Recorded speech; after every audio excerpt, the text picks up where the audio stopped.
I can only absorb so much. You had a crumb on your bird. Then we have to start over. We will begin again.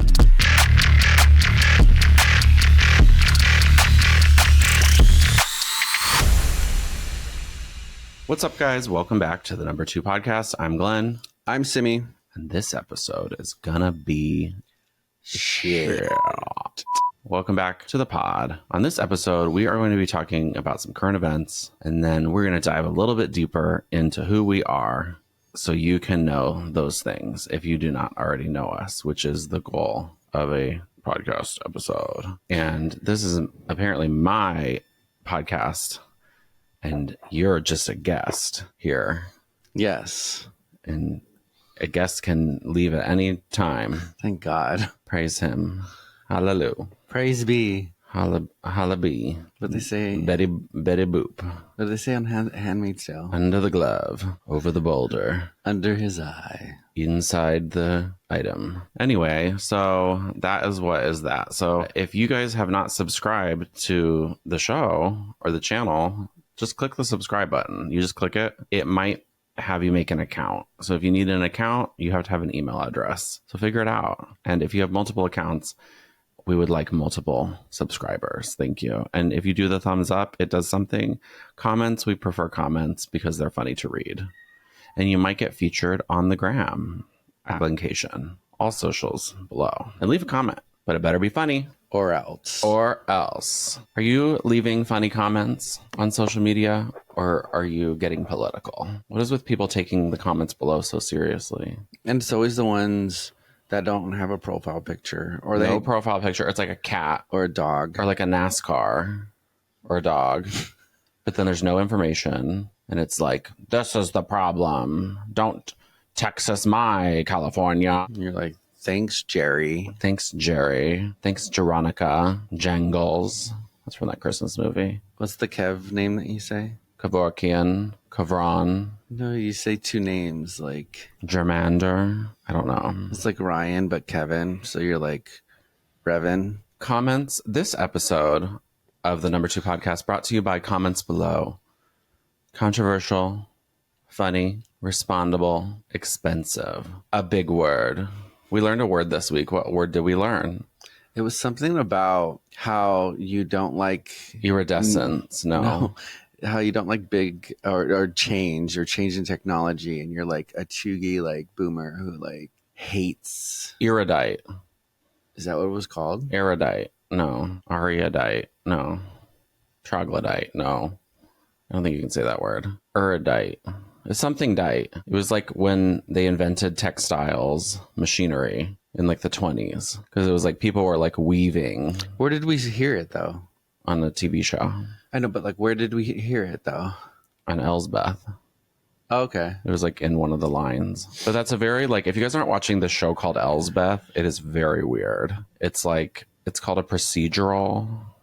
It's another big word. Like think like Law and Order, where like you know what's happening the whole time. So the show, like, you know exactly what's happening. Like, there's no... You know who killed the person yeah, it's a murder show. The crime. Like, sometimes there's, like, a little twist, but it's, like, it's a weird show to watch because there's no point. Because you're like, I know exactly what's happening. And it's, like, unfolding in a creative way. So it's, like, for a 5-year-old. But I can't stop watching it. I can. You can? But they are featuring, like, a lot of... I think it's shot in New York because there's a lot of Broadway people in it. Like random, they're not doing Broadway things, but they're Broadway people doing acting.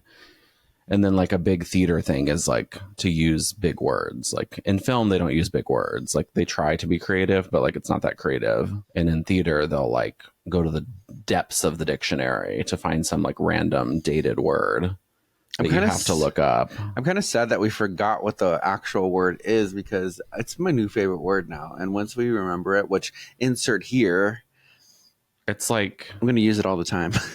Yeah, but then it's like one of those like nerdy words where people will be like, what does that mean? But I've been wanting that word just because I've been trying to convey that in many things in life, just because there has been such new technology happening. And even when TikTok came out, there were so many like people being like, I don't do TikTok. And it's funny to me. It's like when Facebook came out or when Instagram came out and the older people were just like, I don't do that. And it's just like, Well, it's not necessarily an age thing, but can be. it mostly is though. But yeah, it doesn't have to be. But I just love that word, and I'm happy that it is a word. Yeah, there's a lot of words we don't know. It's almost like there are other people on this planet who have found ways to describe things in an educated way. I can only absorb so much. You have a crumb on your bird. Then we have to start over. We will begin again. Would you say that you are resistant to any change? No, I'm perfect in every which way. Technology. I adapt and purchase everything that I am sold. An Apple event shows up on the calendar and I immediately pre-order. Your mom told me that you have a hard time with change. She told me that when you were a child, you would lose your shit when something would change. Like you would be going to McDonald's and then Burger King was closer. So your mom went to Burger King and then you were mad that you didn't get McDonald's. Yeah, that's a story my mom has told for a long time. I don't know what psychology course. Would you say that you're resistant against change? No. Even as an adult? No.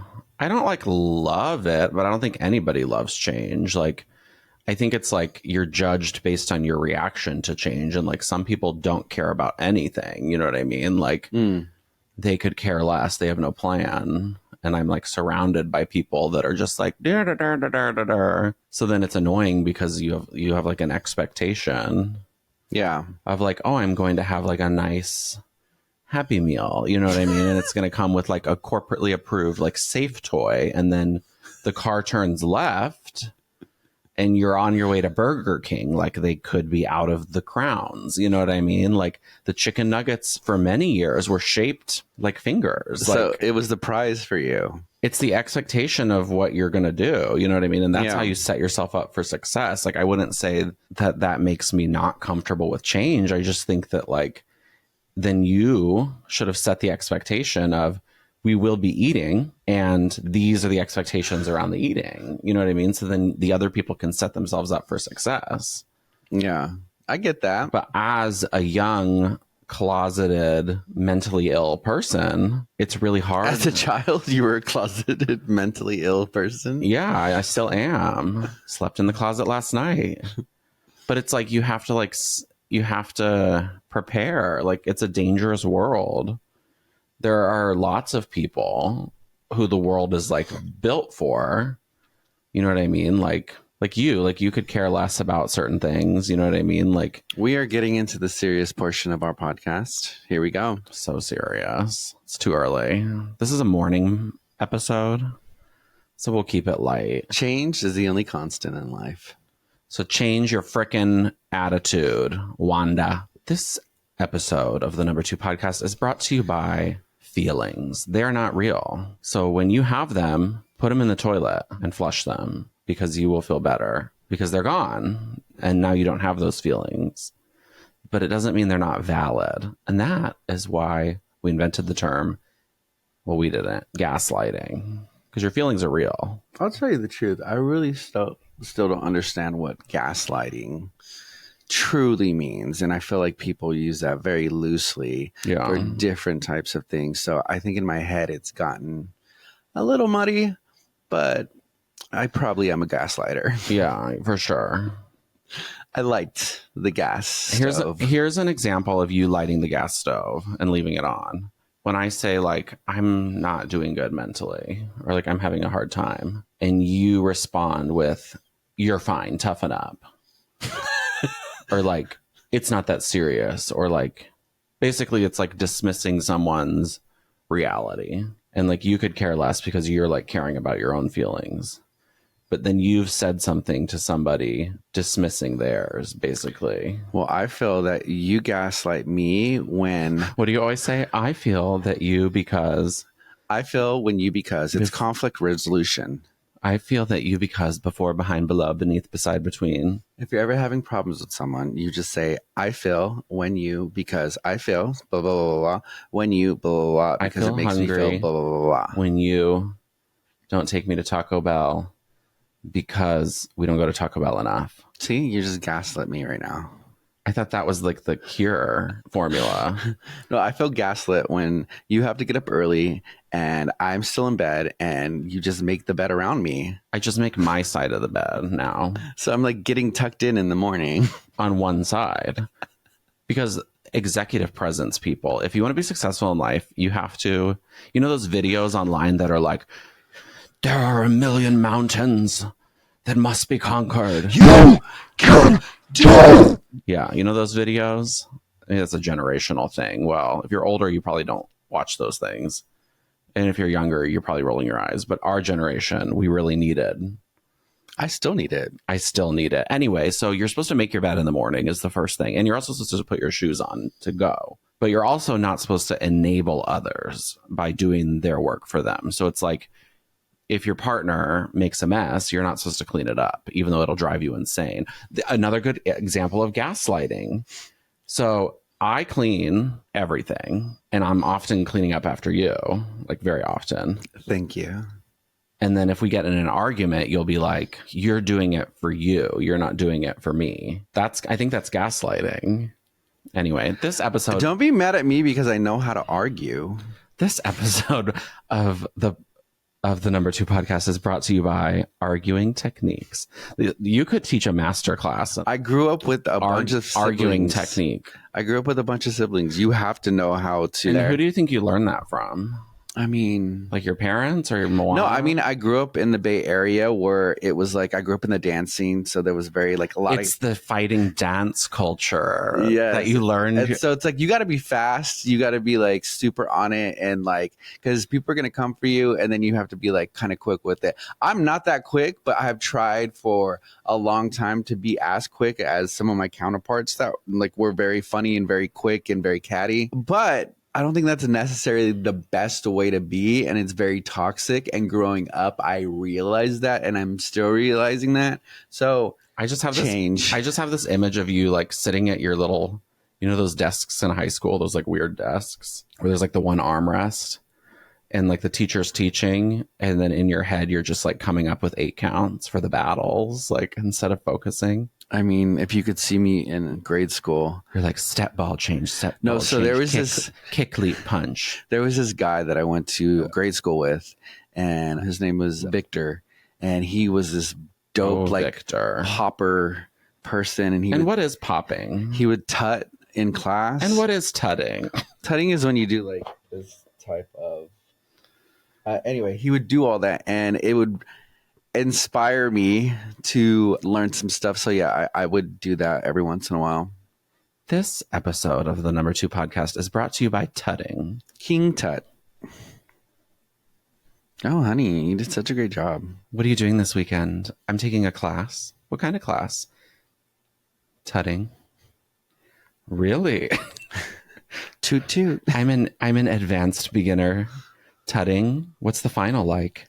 You have to be able to do the square. The square. I failed the square. Dad, I failed the square. Well, actually, I couldn't do it. That's more of a rectangle. Know your shapes. Know your shapes. This episode brought to you by Shapes. What is this, Sesame Street? Segway. Do you guys know that Segway is spelled weird? When I try and plan this podcast, I always want to say Segue instead of Segway because it's spelled Segue. Really? Right? So I'm always like, Segue into. The more you know. My mother should patent this, but I think all mothers are good at this. No, because I've seen some TikTok. TikTok has really shown us the bad mothers of the world. I don't know if you guys are on these crime pages of these horrible mothers. Did you hear about the lady that went on a trip to Cancun and left her baby I heard for 15 days and the child died? This was a feel-good This podcast. Is a feel-good podcast. Anyway, Your mother's going to patent what? The ability to make all of her children feel like they're her favorite. Aw, Kathy, you hear that? Through bribery. Through bribery. And textile manipulation. My mom's really good at and I do this too now. I think it's genetic. And I think Grandma Betty did this too. Is you find out, the key to somebody's heart is through the things that they love. It's the evil Disney manipulation marketing trick of and it's kind of like what you're talking about, Nivea and cleaning products. It's like your brain attaches to like a smell, a scent, an image. So it's like if you say, like with my mom, if you say like, this is my favorite candy, like one time, then that candy is just appears every time you're like with that person or like as a gift. Yeah.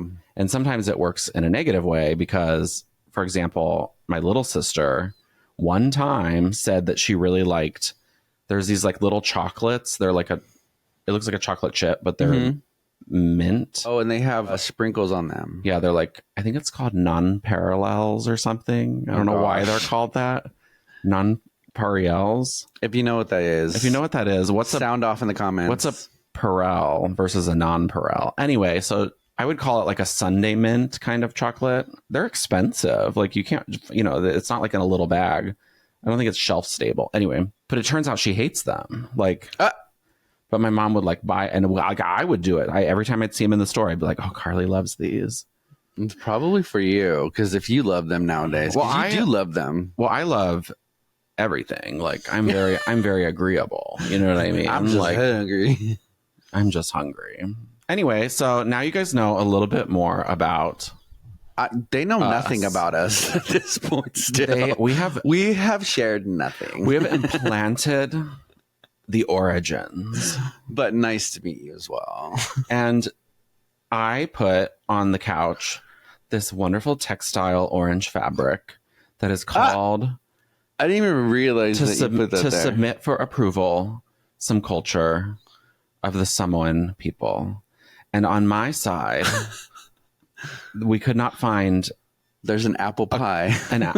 A corn garment for the suburbs of Kansas. So I present for you. Why did you put that there? A dirty World Market couch. This is like one of the oldest ever from like the 80s or something. I don't know. Maybe even the 70s. But this has been in the family for a very long time. It's a heirloom. It's a heirloom. It's a vintage heirloom. I didn't know she brought this.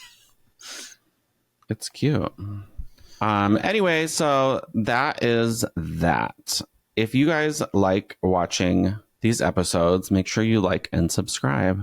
We are putting out episodes twice a week. That's 2 times. And is that bi-weekly? It is a polyamorous relationship with the audience. Wait, what is Polynesian? It's poly and then it's Asian. Polynesian. But isn't there another word for multiple partners? It's like, oh gosh, that's not Polynesian. Polynese? Polyamory? Polyamory? Sound off in the comments. Who's Paul? Who's Amory? Sound off in the comments if you understand the modernity of it all.